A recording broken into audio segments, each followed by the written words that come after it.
নমস্কার বন্ধুরা, শান্তি রান্নাঘরে সবাইকে স্বাগত। আজকে চলে এসেছি একটি ঠান্ডা ঠান্ডা রেসিপি নিয়ে। গরমে যখন সবার হাঁসফাঁস অবস্থা, বাচ্চা থেকে বড় সবারই কিন্তু একটু ঠান্ডা খেতে ইচ্ছে করে। তবে সেই ঠান্ডা যদি আইসক্রিম না হয়ে অন্যরকম কিছু হয় তাহলে মন্দ কি। আজকে বানাচ্ছি ম্যাঙ্গো ফালুদা। সমস্তটাই বাড়িতে বানাবো ম্যাঙ্গো ফালুদার যা কিছু লাগবে। তাই সবার প্রথমে নিয়ে নিয়েছি 1 টেবিল স্পুন পরিমাণে চিয়া সিডস। অল্প জল দিয়ে একটা বাটির মধ্যে কিছুক্ষণ এটাকে ভিজিয়ে রেখে দেবো। একটা বড় বোলের মধ্যে নিয়ে নিচ্ছি বরফ ঠান্ডা জল আর তার সঙ্গে কিছু বরফের টুকরো। এটা সবার প্রথমে রেডি করে রাখতে হবে। এরপর আমি কর্নফ্লাওয়ারের মিশ্রণটা বানাবো, যেটা ম্যাঙ্গো ফালুদাতে সেমাইয়ের কাজ করবে। সেই সেমাইটা কিন্তু আমি বাড়িতেই বানাবো। বাজার থেকে কোনো সেমাই কেনার দরকার নেই। নর্মাল কিন্তু ফালুদার যে সেমাই থাকে সেটা কিন্তু বাড়িতে এইভাবে বানিয়ে নিতে পারবেন। একটা কড়াইয়ের মধ্যে আমি একটা ছোট বাটি বসিয়ে দিয়েছি এবং এই বাটিতে পরিমাপ অনুযায়ী 1 বাটি আমি নিয়ে নিচ্ছি কর্নফ্লাওয়ার। আপনারা চাইলে অ্যারারুটও নিতে পারেন। এবার পুরো 1 বাটি পরিমাণে কিন্তু আমি নেব। আর এই 1 বাটি কর্নফ্লাওয়ারের জন্য আমি 3 বাটি পরিমাণে জল নেব। এই পরিমাপটা বা এই মেজারমেন্টটা অবশ্যই কিন্তু মাথায় রাখতে হবে। এবার কর্নফ্লাওয়ারটাকে ঢেলে নেব কড়াইয়ের মধ্যে। সবার প্রথমে কড়াইটাকে কিন্তু গ্যাস ওভেনে না বসিয়ে এটা রেডি করে রাখতে হবে। এই কর্নফ্লাওয়ারটা দেওয়ার পরে এই বাটি মাপ করে আমি 3 বাটি পরিমাণে জল নিচ্ছি। এখন 3 বাটি জল দেওয়ার পরে কিছুটা গুলিয়ে নেব। এরপরে দিয়ে দেবো এর মধ্যে অল্প পরিমাণে চিনি। এখন কর্নফ্লাওয়ারের মিশ্রণটাকে একটা প্যাচোলা বা খুন্তির সাহায্যে এইভাবে কিন্তু ভালো করে জলের সঙ্গে মিশিয়ে নিচ্ছি। খুব ভালো করে মিশিয়ে নিতে হবে, যাতে দেখে নিতে হবে ডালা পাকিয়ে না থাকে। এখানে আমি 3 টিস্পুন পরিমাণে চিনি দিলাম।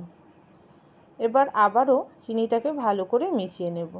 চিনিটা খুব ভালো করে মিশে যাওয়ার পরে কড়াইটাকে আমি গ্যাস ওভেনের মধ্যে বসিয়ে গ্যাসটা অন করে দিয়েছি। এবার অনবরত নাড়াতে হবে এবং গ্যাসের ফ্লেমটাকে একদম স্লো রেখে এইটাকে 15 মিনিট পর্যন্ত নাড়িয়ে চাড়িয়ে এইভাবে কিন্তু মিশ্রণটাকে রেডি করতে হবে।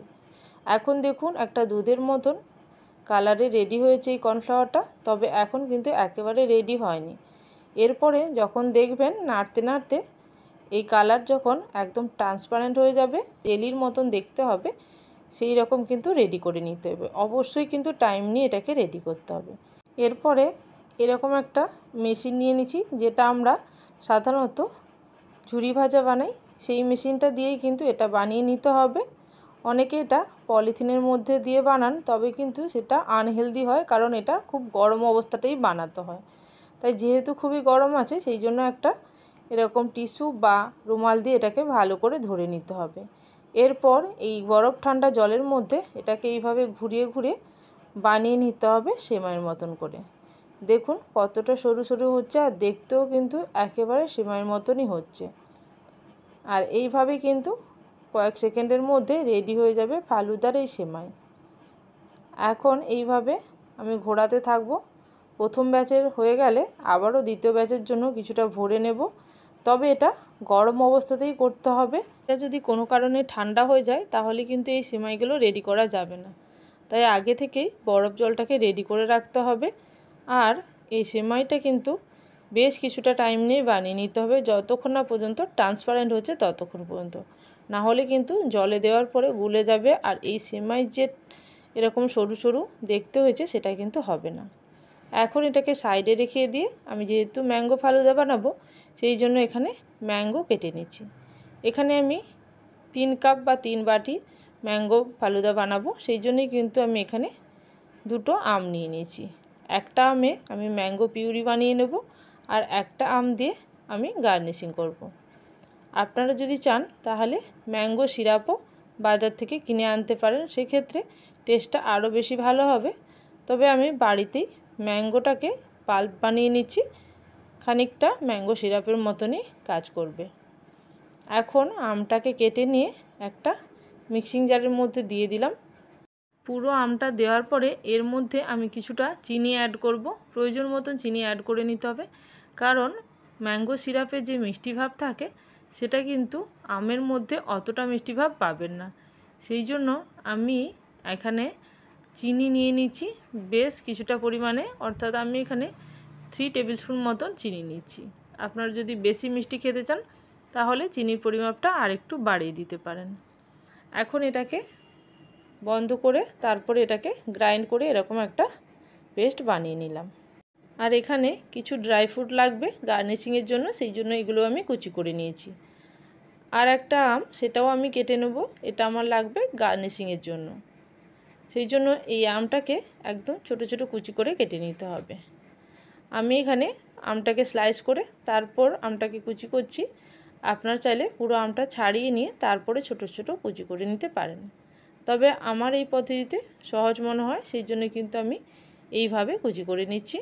দেখুন এইভাবে কিন্তু কুচি করে নিলে খুব সহজে এবং খুব তাড়াতাড়ি অনেকগুলো ছোট ছোট কুচি রেডি হয়ে যায়। এখন আমি এটাকে একটা স্পুনের সাহায্যে বাটির মধ্যে নিয়ে নেব এবং এটাকেও সাইডে রেখে দেব গার্নিশিংয়ের জন্য। এখন আমটা কাটা হয়ে গেছে, এবার গার্নিশিং করে নেব। এবার আমি নিয়ে নিচ্ছি আইসক্রিম বোল। সেই আইসক্রিম বোলের মধ্যে আমি এটাকে সার্ভ করছি। সবার প্রথমে ভেজানো চিয়া সিডস নিয়ে নিচ্ছি। এই চিয়া সিডসগুলো আমি দিয়ে দিচ্ছি, যেহেতু 1 টেবিল স্পুন ভিজিয়েছিলাম সেই জন্য পুরোটাই এখানে আমার লাগবে, তাই অল্প অল্প করে 3টেতে পুরোটাই আমি দিয়ে দিলাম। এরপরে দিয়ে দিচ্ছি ম্যাঙ্গো পিউরি, যেটা আমি রেডি করে রেখেছিলাম আগে থেকে, সেটাও বেশ কিছুটা পরিমাণে দিলাম। এখানে যে পরিমাণে ম্যাঙ্গো পিউরি রেডি করেছি 3টের জন্য একেবারে পরিমাপ ঠিকঠাক। এরপরে তৈরি করে রাখা সিমাইটা দিয়ে দিচ্ছি ওপর থেকে। আমি অল্প অল্প করে দিচ্ছি, যেহেতু পাত্রটা অনেকটাই ছোট, সেই জন্য সমস্ত কিছু দিতে গেলে একটু অল্প করেই দিতে হবে। দেখুন কতটা সুন্দর রেডি হয়েছে সিমাইগুলো। এরপরে একেবারে ঠান্ডা দুধ এখানে আমি দিয়ে দিচ্ছি পরিমাণ মতো। এরপরে ওপর থেকে আমের স্লাইসগুলো দিয়ে দেবো, ছোট ছোট যে টুকরো করে রেখেছিলাম সেই আমগুলো গার্নিশিংয়ের জন্য দিয়ে দিচ্ছি ওপর থেকে। এবং এরপরে আমি ওপর থেকে দিয়ে দেবো কিছুটা আইসক্রিম। এখানে আমি বাড়িতে তৈরি করা ম্যাঙ্গো আইসক্রিম, সেটা দিয়ে দিচ্ছি বেশ কিছুটা পরিমাণে। এরপর কিছুটা ড্রাই ফ্রুট দিয়ে ওপর থেকে সাজিয়ে দিলেই রেডি আমাদের ম্যাঙ্গো ফালুদা। একেবারে চেরি এবং কিছুটা ড্রাই ফ্রুট দিয়ে আমি সাজিয়ে দিয়েছি। দেখুন কতটা সুন্দর লাগছে। এটাকে ফ্রিজে কিছুক্ষণ রেখে তারপরে ঠান্ডা ঠান্ডা সার্ভ করুন। তাহলে রেসিপিটি ভালো লেগে থাকলে অবশ্যই কমেন্ট সেকশানে জানাবেন। আর যারা এখনও পর্যন্ত চ্যানেলটিকে সাবস্ক্রাইব করেননি অবশ্যই চ্যানেলটিকে সাবস্ক্রাইব করে নিয়ে পাশে থাকা বেল নোটিফিকেশানে ক্লিক করে রাখবেন, যাতে আমার চ্যানেলে কোনো নতুন রেসিপি আসার সঙ্গে সঙ্গে আপনাদের কাছে সবার আগে নোটিফিকেশান পৌঁছে যায়। তাহলে আজকের জন্য এই পর্যন্ত, আবারও চলে আসবো নতুন কোনো রেসিপির সঙ্গে। ততক্ষণের জন্য সবাই ভালো থাকবেন, সুস্থ থাকবেন। Thank you for watching my video.